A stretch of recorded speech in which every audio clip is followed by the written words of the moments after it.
Hello and welcome everyone to Next Level Live. Thank you so much for tuning in. Each week we are bringing you live interviews with powerful leaders that will inspire you in reaching your next level in life. And this evening I'm so excited. We have special guest Mike Strizki with us. He is an inventor, he's an educator, and a leader in the industry of renewable energy. He's also the founder of the Hydrogen House Project, which truly is a beacon for renewable energy worldwide, conducting research and development and projects on the latest solar, hydrogen, fuel cell, and other clean energy technologies. I'm so thrilled to have you on the show with us, Mike. Thank you so much for being here. Hey, it's a pleasure to be here. I know you've been doing a ton of these interviews. I feel like you guys have been saying that more and more press is getting out there about the beautiful technology that you're championing and inventing, and really that you've been standing for the last 30 years. So that's so exciting. Yeah, I mean, we have the miracle if we choose to use it. Absolutely, absolutely. So will you tell us, so you've been, I know this has been a long, arduous path for you. When we've been speaking, it just sounds like there's been a lot of resistance over the years. 30 years that you've been doing this. You started in the Department of Transportation in New Jersey? Yes. I was in the Office of Technology. It was my job to take space and military technology and find transportation and civilian applications. So I worked with the Army, I worked with NASA, I worked with RCA, I worked with Lockheed. So all of these high-tech companies had an idea they wanted to commercialize. They came to see me. So, Awesome. you know, if you want to know how I got involved in this, I had a company called H Power up in Belleville pay me a visit. They worked with NASA on something called the fuel cell. Wow. And I didn't know what a fuel cell was or how it worked. I knew NASA used them, but that was about it. And they said, look, we want to commercialize this technology. And we've got, these fuel cell stacks we've made. What can we put them in here that the department uses? So we went back to the maintenance yard, and we had just gotten in these brand new solar variable message signs. So these signs, you've seen them on the highway. They've been out for 30 years that tell messages that the road is closed ahead or accident or merge left or merge right or all of those things. They're programmable. Well, the problem is when they would get snow on the panels, the batteries would die in less than 2 days. And then we'd have $2,000 replacement. And we'd have to chisel this thing out of a snowbank and risk life and limb. So I said, can you power this thing when the sun is not shining and when the panels are covered? They said, absolutely. So we decided to build a prototype. So I had gotten some research money, and we built a prototype, and it was successful. Wow. So the commissioner of the Department of Transportation, then Frank Wilson, said, let's do all of them. We had like 60 of these signs, and we retrofitted the entire fleet of these signs with hydrogen fuel cells. That wow. When was this? When was this? Was 1996. Okay, cool. This became the first commercial purchase of hydrogen fuel cells outside the U.S. space program and made headlines around the world. The company 2 years later went public, and now is Plug Power, which is one of the leaders in the market. So you never know what you start with or what it involves to. Sure, but sure. I got involved with the American Tour de Soul shortly after that, and I could go into a long story, but I know we don't have the time. But what it ended up is these kids taught me what my life's path and career was. It's about doing more with less, not more with more. All right, and they changed my entire outlook from being the race car driver now to building hydrogen fuel cell cars and being a faster race car driver. I know you guys have the hype. You were supporting with the Hyperion, which is coming out the last 5.5 years. He rolled in here 8 years ago and had this dream of building a hydrogen car and asked me how to do it. Wow. It took him almost 4 years to raise the funds, and then he came to me and said, I got to start. Let's build it. He offered me a part of the company. I said, I'm not taking it. You keep it for yourself. Wow. I said, I'm going to help you in whatever it takes to make this thing happen. And that's exactly what we did. Wow, that's so So cool. five and Somebody a was half just, years later, sorry, go it's ahead. rolling out. I was supposed to go down for the debut of the car and to give a presentation, but Corona kind of stopped me dead. Oof, oof. But It's based in Columbus, or not Columbus, but right outside of Columbus. Yeah, something like yeah, Youngstown, or that's where the investors were, and that's where Angelo was building okay, Matchbox cars. The company that we built it in was in Anaheim, California. okay, So look at a makes car sense. that does 0 to 20 in 0 to 60 2.2 seconds. It tops out at 220 miles an hour. Looks like the Batmobile, and basically will have 1,000-mile range. Tesla, Oof. eat your heart out. Yeah, Anybody wants a clip on the front page of my website? Please also visit At War with the Dinosaurs, another yes. 5-year project for a documentary uh, that highlights why we don't have fuel cell vehicles now. It shows you where we've been, you know, where we're going, and why this is so important now. Yes, beautiful, beautiful. Yeah, I just shared your hydrogen house project website, and it looks like also you've got your handle on there, which is great. Beautiful. So when is that going to be available for mass consumption from the public, the Well, Hyperion? we built 2 prototypes, and the vehicle itself was actually made out of titanium carbon on 3D printers. Wow. Yeah, so this is a pretty amazing car from that standpoint. It's going to be as easy as doing a CAD drawing to build these vehicles with the advances in laser printers now. We can Holy build fuel cannoli. cells with laser printers now. You just have to Wow. write the right cartridges. Oh, that's so cool. Okay, cool. So, and then how quickly, because this blows my mind, like how fast can you recharge the hydrogen It's about five automobile? minutes. 5 minutes. Right. You're not spending, half a day at a Tesla supercharger waiting in line with 700 other people for the one charger. Yeah. One hydrogen station can do 400 cars a day. Oh my And gosh. all of the hydrogen can be made from renewable, not renewable coal, which doesn't exist.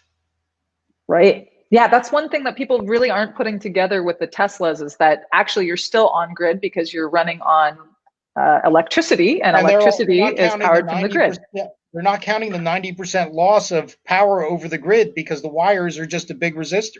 If you're 300 miles from the power plant, you've gone through 4 substations that all have losses before you get that power. If you have Wow. your own microgrids done with solar, hydrogen, and fuel cell, basically you have no losses. We're not transporting, fossil fuel from Saudi Arabia, protecting it in the Gulf of Hormuz, and then transporting it around the world and spill a little bit along the way. People don't Or a lot. realize that you use 5 gallons of gasoline to get 10 because of Mm. all the emissions along the way. It's got to go from the wholesaler to the retailer to the distributor before it gets to you.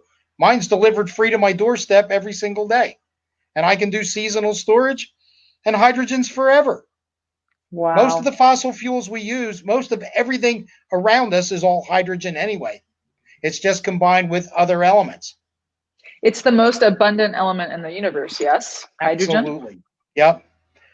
People don't realize that landfill gas can be turned to hydrogen. We can have sewage treatment plants filling our cars and powering our buildings because we can convert it to hydrogen. Pig ponds, any kind of agricultural waste, all the corn husks and all the stalks and everything can be converted to hydrogen. This is all naturally occurring carbon that would go into the atmosphere anyway. It's just less volatile if it doesn't go in as methane. Okay, So talk we to us a have little bit everything we about need. methane. Talk to us a Pardon me? little bit about methane. So it's less volatile if you're utilizing Yeah. hydrogen So than so methane? when you strip off the carbon, you can actually when you split. So natural gas or methane is CH4. It's 1 carbon and 4 hydrogens.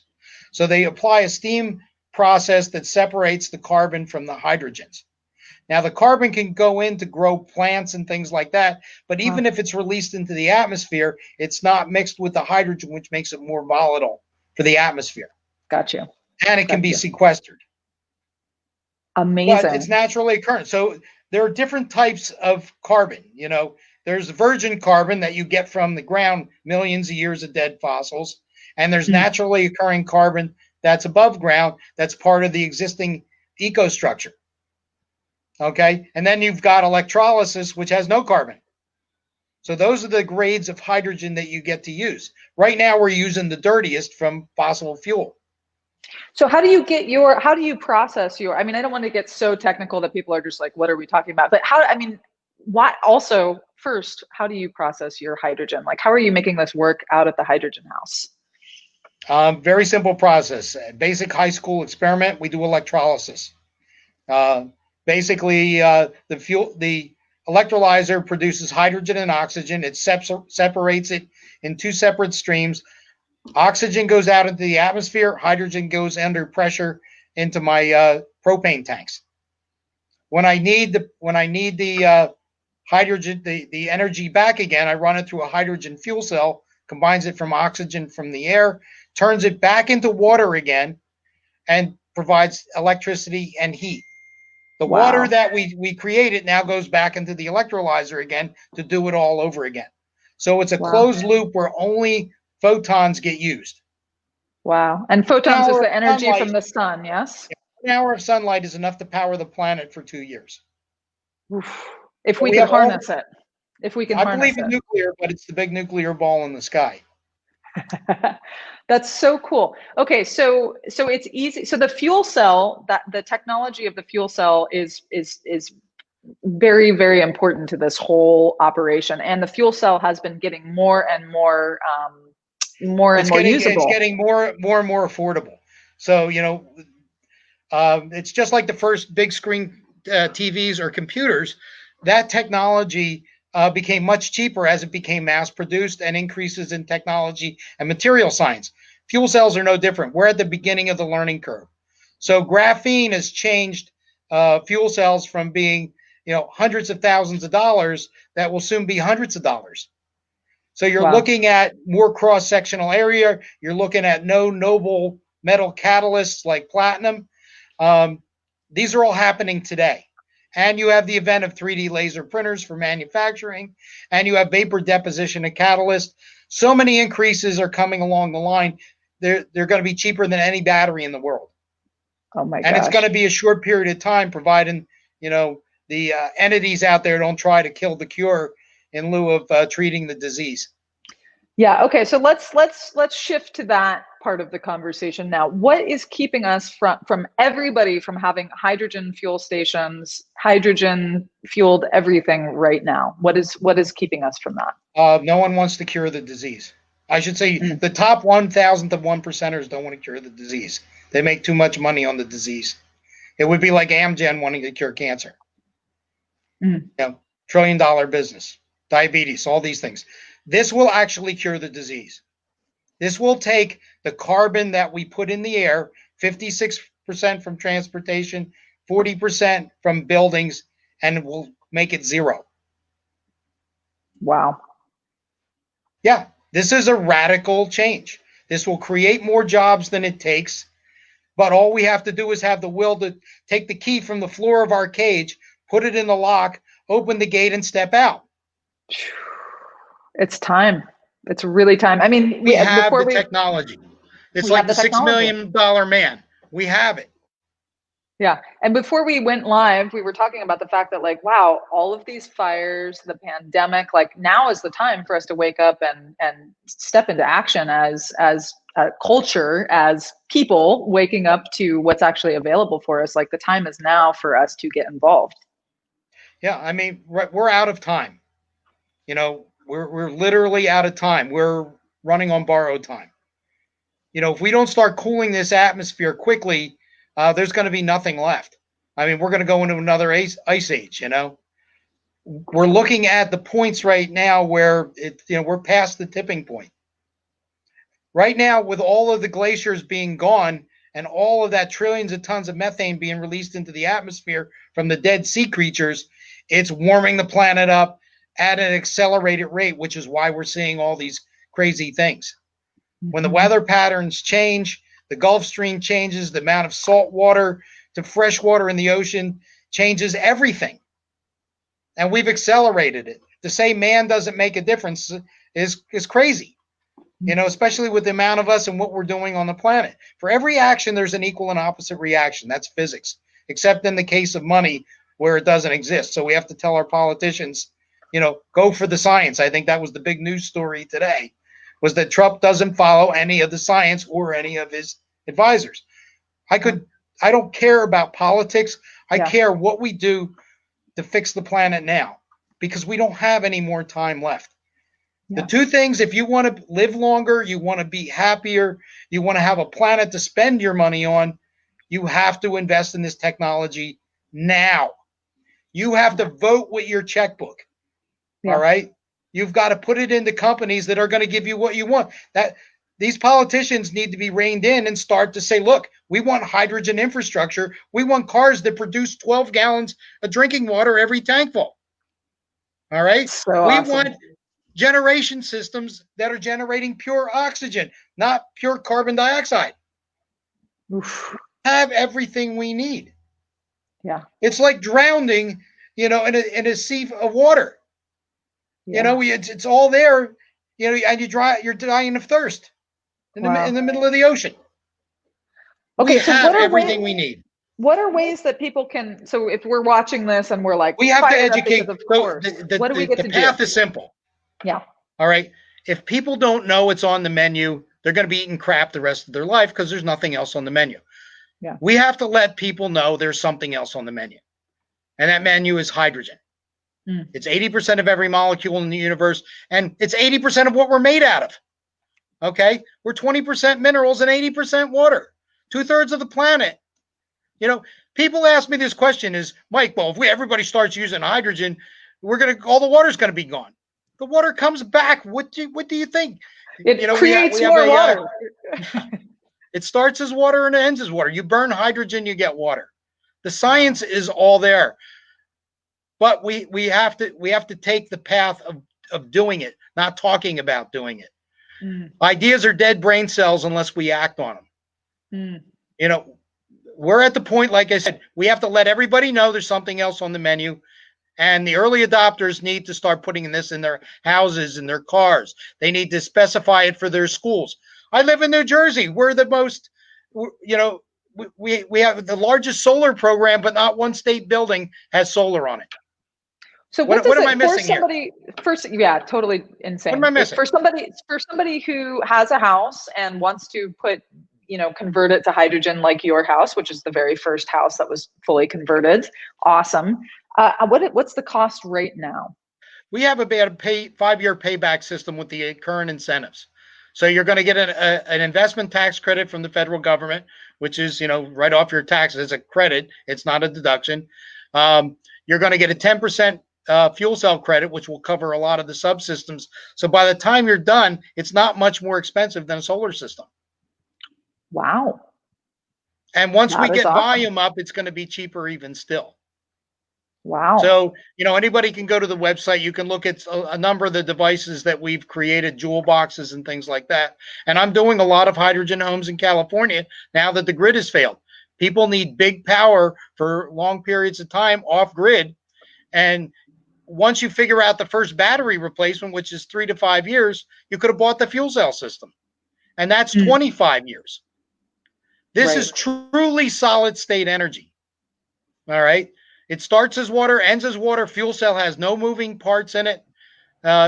You're talking about something with a very long lifetime, very reliable. Remember, this is used by every manned mission since Apollo in the most hazardous environment known to man, which is outer space. Right now in Spaceship Earth, it backs up the 911 system. Okay. They're using it in forklifts, cars, trains, airplanes, all of these things. You can see them all on my website.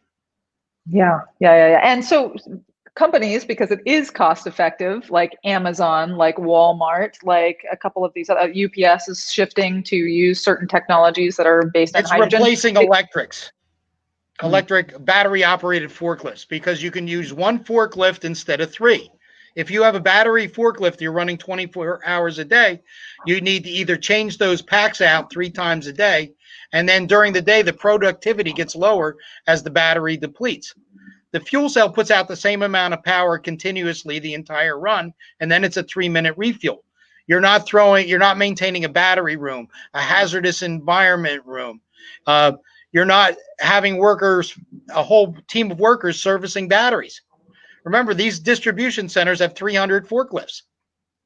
Right. You know, That's but a lot to we maintain all went of them. from, yeah, you know, so you have a 1,000 forklifts, you're down to 300 to do the same productivity. That's awesome. And remember, That's so you're great. not releasing anything in the environment. You're not handling acids. You're not having heavy weights. You know, this is a win-win on the societal benefit scale that is astronomical.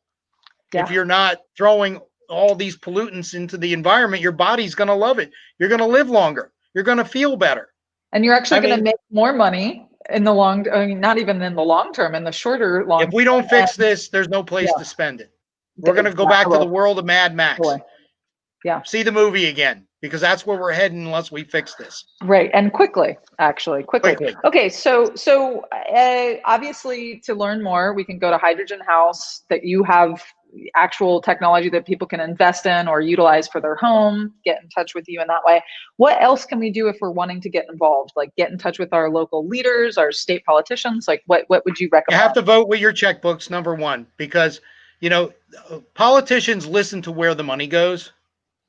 And, you know, the money is coming from, you know, the utility companies, government, all the people who benefit from oil.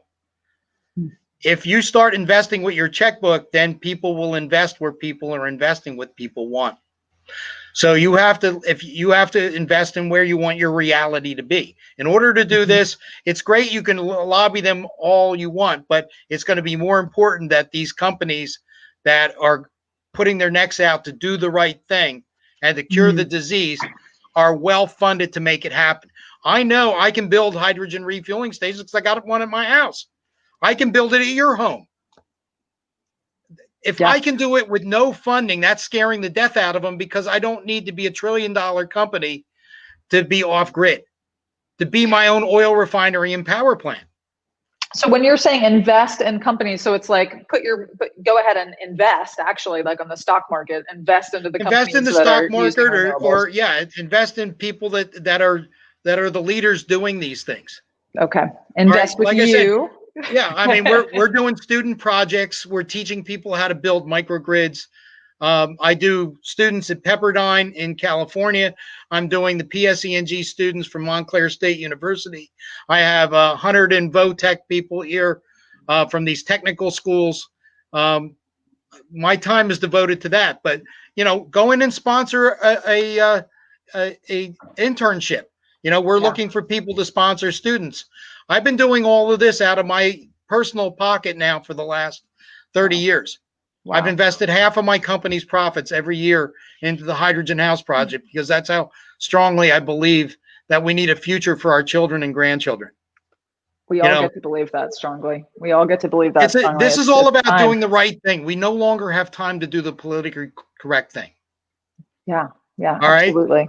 I can make a lot of this stuff happen. I have 30 years of experience in doing this, and it's frustrating for me not being able to move this forward when you know you can help so many people. Yeah. And you can change everything. Yeah. Like I said, we've got to get renewable energy everywhere, and we've got to store that renewable energy forever in hydrogen with no waste and no pollution. If you have batteries, you're throwing them into the environment. You're creating scorched earth. It's war over lithium instead of war over oil. We've got to get out of that business. So let me earlier we spoke about these natural gas stations that we already paid for as taxpayers, citizens of the United States of America. Can we talk about that a little bit? Because I think that's really I mean, awesome. When I worked for the Department of Transportation, I worked with New Jersey Transit, I worked with DOT, I worked with the Department of Treasury, the governor's office, and we put up a whole series of natural gas stations to fill these natural gas buses. Well, the diesels became cleaner than the natural gas buses, and they scrapped the whole program. Wow. So all these stations are left abandoned that could all convert over to hydrogen. Wow. And government could put up the money. They could do it through the Department of Transportation. But you have to pressure these officials to do the right thing. Yeah. Electrics are not the right thing. Yeah. Who is going to charge a freaking school bus for 24 hours? You're back to the reason why they eliminated all the forklifts. So what are you doing? You're doing yesterday's technology today? Well, Welcome to and government. none of the batteries are recyclable as That's well. the problem. Yeah. It's going to end up in your drinking water. Mm. And there's only enough lithium in the world to do 0.5% of the vehicles. Wow. So what are we doing So here? crazy. Yeah. You're never going to put enough electricity in the ground to power all these cars, because remember, the transformers need to cool at night. And if you're having all these cars charging, now you're going to have to double the infrastructure. Oof. Okay. So Four we've heard lines. it. We're Yeah. blasting the mountains off. We Yeah. won't It use the doesn't. energy around us. Let's be We're smart. drowning in the middle of the lake here. Let's join Europe. Let's join Japan. Let's join all of these other Even countries that are China, not. who has all the lithium, is going to hydrogen. Wow. All their school buses are run on hydrogen. I Wow. shouldn't say all, but they're starting to go there. They have a hydrogen city there. They're not going to export any of their technology to us. They need it for them.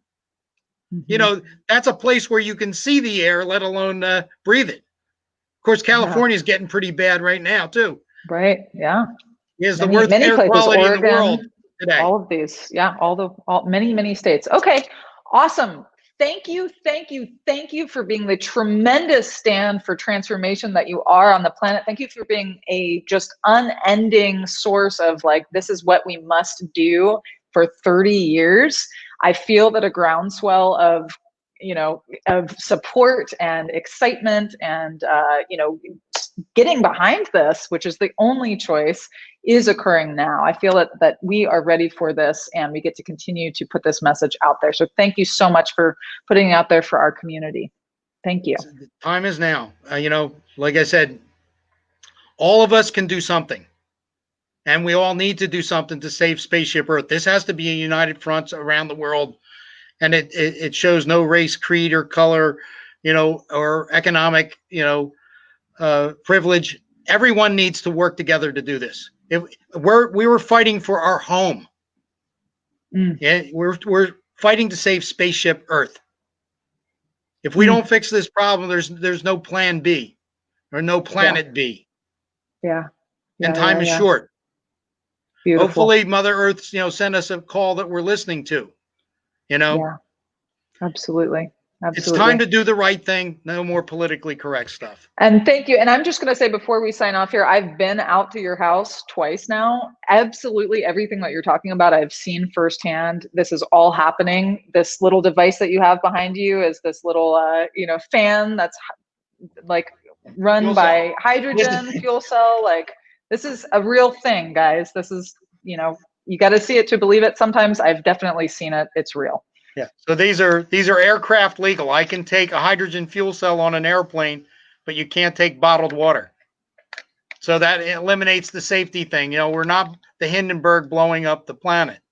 Yeah. Yeah. This is safe. This is crash tested. Toyota's bet the entire company on this, and they've released 5,500 patents free to the world to do it. Beautiful. Beautiful. This is not the future. This is now if we let it. It gets to be now. Okay, so join the Hydrogen House World Project team. I am part of this movement, and many others. And send emails to Mike Strizki, Dominic, Giafrida. Get involved. This gets to happen now. And thank you guys. Thank you, Michael. Thanks for having us, Alexa. All right, awesome.